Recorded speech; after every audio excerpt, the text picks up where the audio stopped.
against 700 million that was going to the spouse of the president, 700 million that was going to the spouse of the deputy president, and 500 million that was going to Musalia Mudavadi's wife. In total, 3 women that we never voted for were getting 1.9 billion. 17 constituencies in Nairobi were getting 1.7 billion, 100 million each. If you look, you can see the work that some of these politicians are saying they've done with CDF. Babu Owino, for example, and all the others are showing projects they have done with CDF money. If we can see the total number of classrooms and toilets and so on that has been built from just 100 million per constituency, then you can imagine in 3 years, we had allocated 1.9 billion times 3 to 3 women we never voted for. We had allocated close to 5.8 billion to the wrong places. 5.7 actually. Yours truly, Fanya Mambo Kinuthia, fought that single-handedly outside of parliament without your votes. And guess what? This year alone, Kenya has saved 1.9 billion that would have gone to 3 women we never voted for. That Kenya spends 104 billion shillings on various bursaries that are happening around the country per year, yet we spend 27 billion shillings on capitation to free primary and secondary education. So the amount of money we waste on rubbish called bursary is enough to educate our children for 4 years. I told you, when you have bad leadership, you deal with so many problems that are symptoms of the problem. Kenya, the people to police ratio, we have about 1 policeman to serve 1,200 people. Whereas 1 policeman is supposed by international standards to serve about 400 people. But then instead of dealing with this gap and decreasing it, we decide to worsen it by taking 1,000 of our policemen to Haiti. So we have people being mugged in broad daylight. I think Muliona the other day, it was all over TikTok. Some of them were coming with human waste, wamekushikia hivi. And it's filthy and it's bad. In the streets, mchana saa 8. Anakwambia unipatie pesa ama nikupake.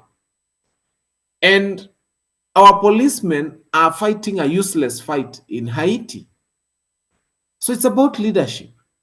And then look at some of our politicians, especially the CSs.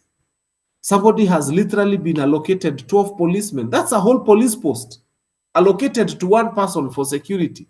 Na magari tatu ama 4 to escort him to useless meetings to go and give beans, maharagwe, in the name of empowerment. Watu wapewe maharagwe wafure tumbo.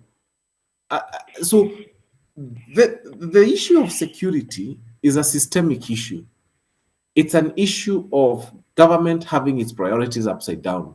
So that you take a cabinet secretary, you allocate them 12 to 13 men to protect them, and then you have the civilians not having enough policemen available to serve them.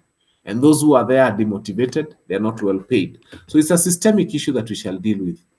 But most finally, how are we going to change this? And you asked about what policies will come in place. It is something called NGCDF. Each constituency in Nairobi gets about 100 million. So when you put them together, because they are 17, the total is 1.7 billion. I want you to know that there is no older clip on the internet of a person talking against monies that were going to people that we did not vote for, other than what you will find from Fanya Mambo Kinuthia. I stand in a lot of humility before you and God to tell you that the person you're looking at here started the fight in this country against 700 million that was going to the spouse of the president, 700 million that was going to the spouse of the deputy president, and 500 million that was going to Musalia Mudavadi's wife. In total, 3 women that we never voted for were getting 1.9 billion. 17 constituencies in Nairobi were getting 1.7 billion, 100 million each. If you look, you can see the work that some of these politicians are saying they've done with CDF. Babu Owino, for example, and all the others are showing projects they have done with CDF money. If we can see the total number of classrooms and toilets and so on that has been built from just 100 million per constituency, then you can imagine in 3 years, we had allocated 1.9 billion times 3 to 3 women we never voted for. We had allocated close to 5.8 billion to the wrong places. 5.7 actually. Yours truly, Fanya Mambo Kinuthia, fought that single-handedly outside of parliament without your votes. And guess what? This year alone, Kenya has saved 1.9 billion that would have gone to 3 women we never voted for. And next year and the next year. So mimi hata kama sijachaguliwa saa hii, I have already saved Kenya 5.7 billion because out of that noise, and I can tell you, there is no older clip anywhere online about a Kenya raising this issue than the ones from Fanya Mambo Kinuthia. The same goes to how do we help our people? On 30th of January 2024, I sat on a show with Jeff Koinange and I said MCA akona bursary, MP akona bursary, governor akona bursary, senator akona bursary. That was yours truly, Fanya Mambo Kinuthia.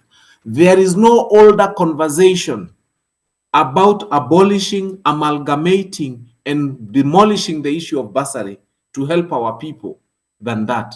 30th of January 2024. The reason I'm saying the date is this. Many people have spoken about it. There is no older conversation you will find online than that. And I can tell you, Karongo Adhangwa, the senator for Kiambu, picked it up in the month of May and 2024, went to parliament and spoke about it. And when he spoke about it, Senate started discussing that conversation. On the 23rd of August 2024, Speaker Moses Wetangula said, Kenya needs to discuss bursary. Guess what came out of parliament? It was discovered that Kenya spends 104 billion shillings on various bursaries that are happening around the country per year, yet we spend 27 billion shillings on capitation to free primary and secondary education. So the amount of money we waste on rubbish called bursary is enough to educate our children for 4 years. So here's a question, Fanya Mambo. Yes. There's, especially on that part of education, so that we don't lose it, because that's another big part for Kenyans in the diaspora. We send a lot of school fees money because of a broken education system. I personally remember when I was young, I grew up in Nairobi West.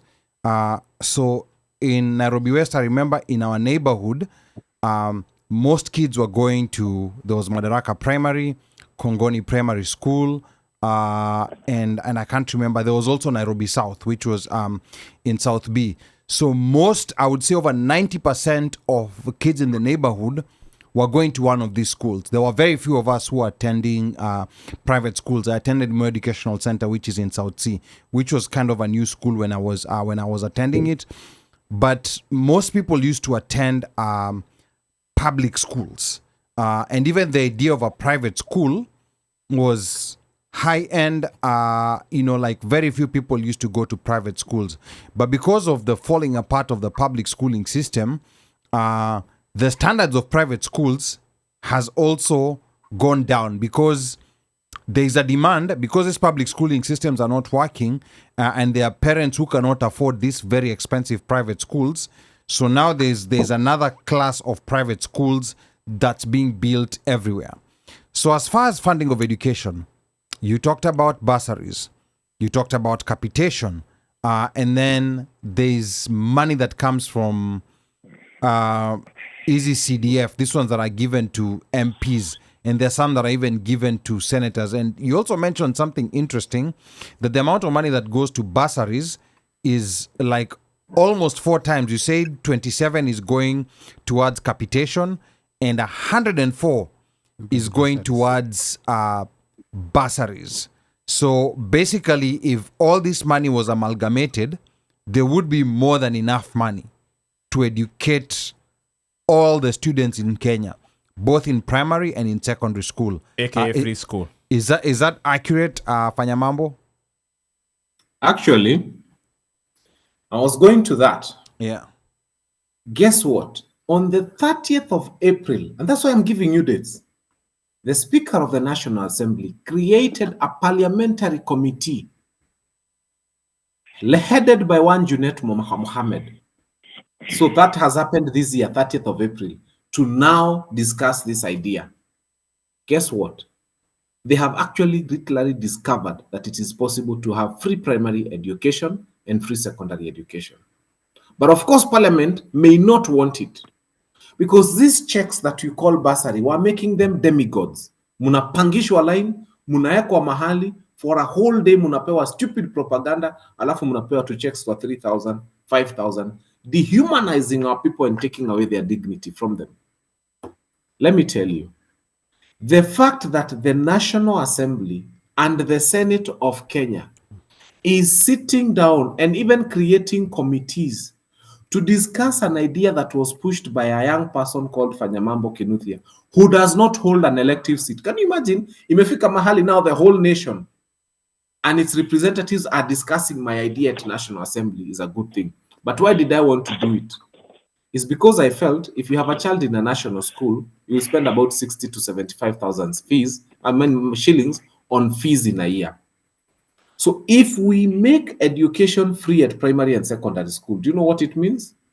You have unlocked 75,000 that used to live a poor home in Muranga or Kisii or Migori, and that 75,000 has been retained in the home. It's not going to a school. If by dint of my fight, Kenya was able to have free primary education and free secondary education, do you know what would happen? We would unlock so much money that has been going into schools and retain it in homes. Okay. All right. The Good. ripple effect of that is that you, the diaspora community, will now be required to send less money into the same venture that is primary school education. And when you are sending less money, it means that you are now having some little money left for you to probably do a capital development in your home area that maybe you wanted to build a house or something. You are left with more money at your disposal. So making primary school free and making high school free must be done so that the diaspora, ile pesa ulikuwa unatuma sasa ya hiyo iondoke. Why I'm fighting for sure is the same thing. Making sure that your money is not going to the wrong thing, that when you send your money here, more of it is not coming to recurrent, but to development expenditure.